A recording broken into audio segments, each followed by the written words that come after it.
Vamos orar por humildade.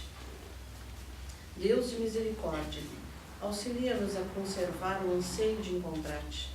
Quando haja tumulto ao redor de nós, guarda-nos o silêncio interior em que procure ouvir-te a voz. Se algum êxito me busca, deixe-me perceber a tua bondade sobre a fraqueza que ainda sou. Diante dos outros, consente, ó Pai, te assinale no infinito amor, valorizando minha insignificância através daqueles que me concedam afeto. Na alegria, conduze-me a descobrir-me a proteção fraternal, estimulando-me a seguir para a frente. Na dor, fortaleça-me os ouvidos para que eu te escute os chamamentos de paz. Que quando mais possa conhecer, em minha desvalia, os recursos iluminados do oceano de mundos e de seres que construíste no universo. Conceda-me, ó Deus de misericórdia, que eu tenha a simplicidade da gota d'água, que, embora unicamente anônima gota d'água, se sente tranquila e feliz, porque se vê capaz de refletir-te a luz no brilho eterno da criação. Que assim seja. Agora, vamos ouvir a exposição do orar.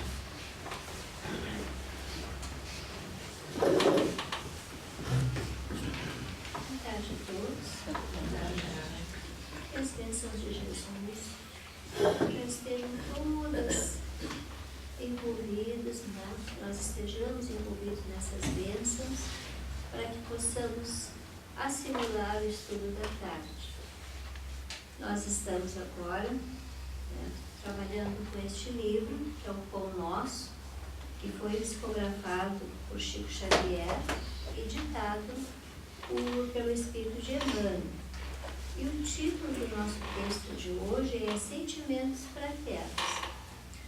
Para que nós pudéssemos assimilar melhor e entender mais o texto, nós recorremos ao Evangelho segundo o Espiritismo, que nós já conhecemos todos, né? O livro Problema do Ser, do Destino e da Dor, de Leon Denis, Laços de Afeto, de Hermance Dufault, e também do livrinho de... esqueci o nome. É daquele ali, Momento Espírita, volume 2, a gente deve dar uma olhadinha nele também. Então, vamos ao estudo. Dentro de uma casa espírita, existem vários tipos de trabalhos, né? Todos voltados para a caridade. E nós temos assistência material, temos assistência espiritual, dividindo essas atividades em vários grupos de trabalho. E em cada grupo nós temos um número X de voluntários, né, que são necessários para desenvolver determinadas tarefas. Alguns nós temos um grupo grande e em outra atividade não precisamos de tanta gente, então a gente tem grupos pequenos. Mas são diversos grupos, trabalhando dentro da casa espírita. Na nossa, pelo menos, é assim, né? E todos esses grupos, eles têm um objetivo, é levar consolo, conforto, ânimo, coragem, a tantos que precisam hoje em dia de apoio, né, de um consolo, de uma palavra amiga, às vezes também de um prato de comida, né? Então, esses grupos trabalham para isso, em favor das pessoas que estão necessitando mais do que nós. Mas para que esses grupos tenham êxito, é necessário que preencham alguns requisitos. Então, os membros do grupo, de qualquer um dos grupos, né, devem confiar um no outro, devem amar-se como irmãos, devem ter disciplina, serem unidos nos propósitos que abraçam, serem comprometidos com a causa, saber guardar sigilo do que acontece durante a tarefa, isso é muito importante, estudar a doutrina espírita e muitos outros requisitos. Mas nós vamos destacar um que é muito importante para qualquer tipo de atividade, não só dentro da casa espírita, mas dentro do nosso lar, no nosso emprego, nos nossos grupos sociais, né? Que é o amar uns aos outros. E Paulo de Tarso, é citado nesse nosso texto por Emmanuel, numa fala que ele fez aos Tessalonicenses. E Paulo diz assim: quanto, porém, à caridade fraternal, não necessitais de que vos escreva, visto que vós mesmos estáis instruídos por Deus, que vos ameis uns aos outros. Vejam, Paulo falou isso há quanto tempo, né? Há quantos séculos para esse grupo de pessoas lá, para esse povo. E ele ainda cabe aqui, né? Porque todas as verdades, elas são sempre servem para toda e qualquer época, sempre são verdadeiras, né? Que coisa maravilhosa quando a gente depara com ensinamentos de antigamente e hoje eles estão sempre atuais, sempre atuais, não ficam antigos, não ficam ultrapassados, né? Então Deus, quando enviou os 10 mandamentos, às vezes, o primeiro ensinamento era que amais ao próximo como amar a Deus sobre todas as coisas. O segundo era amar o próximo como a si mesmo, né? Amar o seu irmão. E isso é uma coisa, é um quesito tão importante para que a gente consiga viver uns com os outros assim, em paz, em harmonia, em entendimento, né? Porque se a gente não se entender, não se amar, não adianta, as coisas não vão para frente. Nós precisamos uns dos outros, né? Então, em cada grupo, qualquer grupo que a gente fizer parte, nós temos que começar a pensar que é necessário que a gente procure entender as pessoas que fazem parte daquele grupo. A princípio, a gente pode até não simpatizar com um, não simpatizar com o outro, mas nós temos que olhar essas pessoas como gostaríamos que elas olhassem para nós, que elas nos vissem, né? Nós gostaríamos que todos gostassem de nós, que todo mundo simpatizasse com a gente, mas nem sempre é assim. Nós nos sentimos mal quando alguém nos rejeita, quando alguém nos evita. Então, principalmente num grupo. Imaginem um grupo de trabalho onde tem um que não se dá bem com o outro, ele mal fala e a gente já contraria. O que acontece? Esse trabalho trava, ele não vai adiante. Então, quando Paulo falou isso, lá para aquele grupo, lá daqueles séculos bem passados, era um ensinamento que vinha hoje para nós aqui também, tá? E no Evangelho, segundo o Espiritismo, no capítulo 9, tem por título Amar o Próximo como a si mesmo.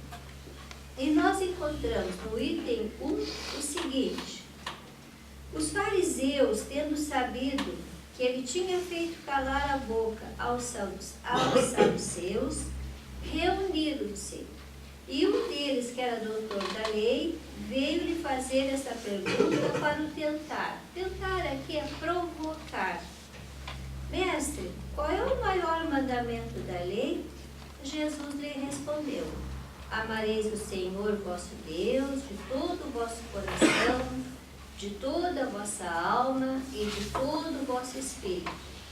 É o maior e o primeiro mandamento. E eis o segundo, que é semelhante àquele: amareis vosso próximo como a vós mesmos.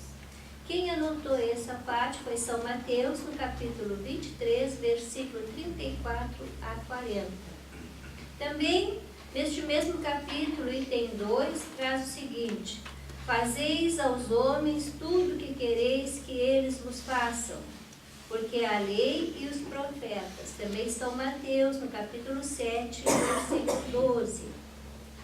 Tem também Tratai todos os homens da mesma forma que quererias que eles os tratassem. Quem anotou foi São Lucas, capítulo 6, versículo 31. Todos semelhantes, né? Todos se referindo a amar o próximo. E o amor fraternal é a mais fundamental espécie de amor. É a que alicerça todos os tipos de amor. Entende-se por amor fraternal o sentimento de responsabilidade, de cuidado, de respeito pelo outro, seu conhecimento, o desejo de lhe aprimorar a vida. Do lar, o amor fraternal transcende para os demais seres humanos. Se desenvolvemos a capacidade de amar um ser consanguíneo, não podemos deixar de amar na sequência a todos os demais irmãos, porque somos todos filhos de Deus. Opiniões e ideias diferentes não devem ser encaradas como oposição ou como ser contrário a alguém ou a uma instituição, seja familiar, empresarial ou religiosa. A divergência de ideias é uma necessidade a quaisquer grupos ou pessoas que desejem um crescimento real. Saber conviver com opiniões contrárias é saber emitir ideias sem a carga emocional da vaidosa pretensão. Por isso, vamos atentar para os debates honesto e equilibrado para podermos ter uma convivência fraterna. A ética da diversidade, a alteridade, é o próprio ensino de Jesus quando nos indaga: que mérito temos em amar apenas aos que nos amam? Porque isso é o mais comum, né? Nós gostamos de quem gosta de nós. Nós somos bonzinhos para quem é bonzinho para nós. Nós fizemos agrados a quem nos agrada. Somos gentis com quem é gentil. Seja gentil conosco. Então é fácil. Agora, se nós convivemos com pessoas que não são tão simpáticas, que não são tão queridas, que não são tão boazinhas para nós já deixamos essa pessoa de lado. E aí que não deve ser feito. A gente deve tentar conquistar essa pessoa. Conquistar o respeito dessa pessoa, conquistar a amizade dessa pessoa, conquistar o carinho dessa pessoa, a atenção dessa pessoa. Ou pessoa, seja um grupo, né? Então nós temos esse dever de saber conviver. Imaginem se na nossa casa, no nosso lar, que a gente tem tantas brigas, né? É irmão que briga com o irmão, é pai que briga com o filho, é o filho que briga com o pai, é aquela coisa, mas a gente se ama, né? A gente se adora, porque nós brigamos com os nossos irmãos, mas se vier alguém de fora querer bater no nosso irmão, para aí, no meu irmão só quem bate sou eu, né? Ninguém mais. Então por quê? Porque a gente se ama, a gente se quer bem. E quando a gente tem um amigo, né, que esse amigo muitas vezes é aquele amigo implicante, mas a gente gosta, a gente atura ele. Daqui a pouco a gente briga com esse amigo. Mas se vier alguém falar mal do nosso amigo, para aí. Meu amigo não. Só eu posso falar mal do meu amigo. Sempre assim, né? Porque aí a gente ama. Então a gente ama. Imagine se em casa nós brigássemos com os nossos irmãos e aí vem alguém de fora querer bater no nosso irmão e a gente diz, deixa, bate, né? Claro que a gente não faz isso. Que nem pai e mãe, né? O pai dá uma palmada no filho, mas se vier alguém de fora, um tio, dizer assim, isso, tu tem que bater nessa criança, ensina isso direito, a gente já fica, no meu filho ninguém se mete, só eu, né? Porque a gente ama.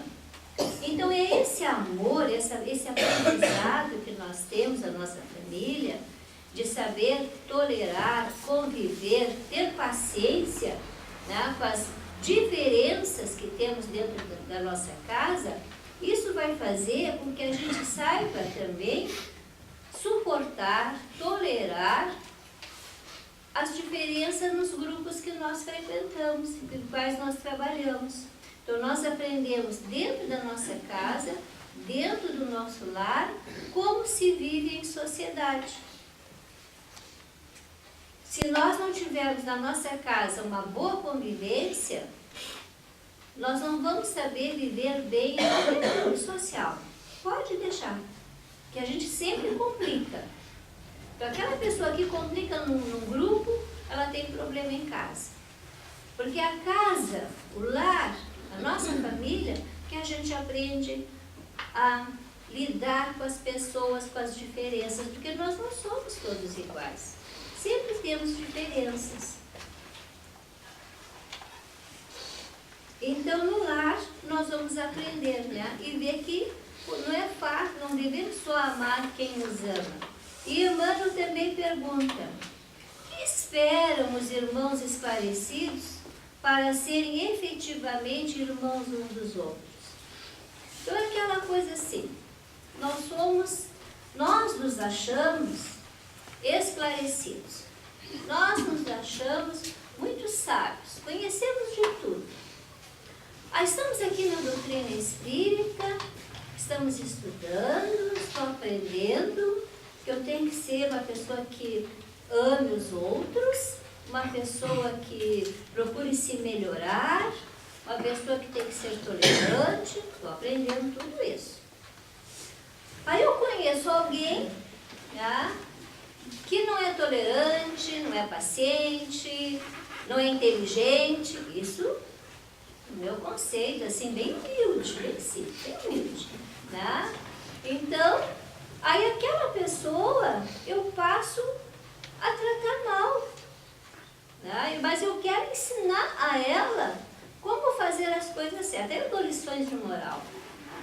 Não pode ser assim, tu tem que ser tolerante, tem que ser paciente, tem que compreender os outros. Mas eu estou compreendendo aquela pessoa? Eu sei quais são as necessidades dela? Eu sei quais são as dificuldades dela? Não, eu apenas estou dando lição de moral. De salto alto ainda, né? Porque sou baixinha. Então, quero aparecer. Tá? Errado. Então, temos que ter humildade, temos que ter compreensão com os nossos semelhantes. E muitas vezes as pessoas que nós julgamos que elas estão erradas, que elas não estão no caminho certo, muitas vezes essas pessoas são colocadas no nosso caminho para que a gente também aprenda com ela muitas coisas. Ela sempre tem alguma coisa para nos ensinar, porque nenhum de nós é perfeito. E as diferenças, essa convivência com as pessoas diferentes, é para que a gente se complete, para que a gente aprenda. Por isso nós vivemos em meio de pessoas diferentes, dentro da nossa casa, no nosso trabalho, na nossa vida toda profissional. Trabalhamos às vezes uma vida inteira com pessoas que são completamente diferentes, mas nós conseguimos trabalhar juntos, porque nos respeitamos. E isso tem que ser a regra geral. Respeito, consideração, olhar as pessoas com compreensão, com aceitação, sem preconceitos, sem orgulhos, sem vaidades. Muitos prejuízos acontecem quando os membros de um grupo não conseguem conviver com as diferenças entre seus parceiros. Então imagina-se, né, se num grupo espírita, na casa espírita, estamos todos reunidos, um grupo para fazer alguma coisa de bom para alguém. E aí nós começamos a brigar, a divergir, porque eu acho que eu tenho que trabalhar assim, o outro acha que tem que ser assado, e aí ninguém chega a um ponto comum e acaba aquele grupo sendo desfeito. Porque ninguém concorda e não há esforço em concordar, em saber quais são os pontos comuns, em conversar, em se entender. Porque nós somos muito orgulhosos. E aí a gente não faz nenhum esforço Então a gente tem que fazer um esforço, a gente tem que manter a confiança, a gente tem que ser humilde um pouquinho, né? Para ter esse entendimento de convivência fraterna. Emmanuel também diz assim, que muita gente esquece que a solidariedade legítima, ela escasseia muito nos serviços onde o espírito do bem é exercitado, mas sobra muito o espírito da crítica. Então, a gente, em vez de querer se enganjar nesse serviço de bem, a gente começa a criticar, critica isso, critica aquilo, e aí fica só um bando de pessoas críticas sem fazer nada. A todos nós devemos tolerância, benevolência e perdão. Se nos causam prejuízo, se escarnecem de nós e nos ofendem, é quase sempre pela falta de compreensão e de saber, resultantes de desenvolvimento insuficiente. Deus não pede aos homens senão o que eles têm podido adquirir à custa de lentos e penosos trabalhos. Enfim, é preciso saber suportar todas as coisas com paciência e serenidade, seja qual for o procedimento de nossos semelhantes para conosco. Não devemos conceber nenhuma animosidade ou ressentimento, mas, ao contrário, saibamos fazer reverter em nosso benefício, na nossa própria educação moral, todas as causas de aborrecimento e aflição. E Emmanuel encerra assim o trabalho no texto, e nós também, né? Quando se verifica a invasão da desarmonia nos institutos do bem, que os agentes humanos acusem a si mesmos pela defecção nos compromissos assumidos ou pela indiferença ao ato de servir, e que ninguém peça ao céu determinadas receitas de fraternidade, porque a fórmula sagrada e imutável permanece conosco no amai-vos uns aos outros. Então, que possamos nos amarmos um pouquinho mais, nos compreendermos um pouquinho mais, entender que ninguém é perfeito, todos nós não alcançamos ainda a perfeição, estamos muito, muito, muito longe disso, e que necessitamos um dos outros. Nós somos todos capengas, e é nos apoiando um no outro que nós conseguimos andar sem as muletas. Que nós possamos sempre nos compreendermos, nos amarmos, nos aceitarmos, nos tolerarmos, estejamos onde estivermos. Que Deus nos proteja, que Deus nos oriente, que tenhamos humildade bastante para entender que nós estamos caminhando juntos para o crescimento, para o progresso, para a nossa evolução e evolução da humanidade. Que Deus nos abençoe e que tenhamos uma boa semana. Agora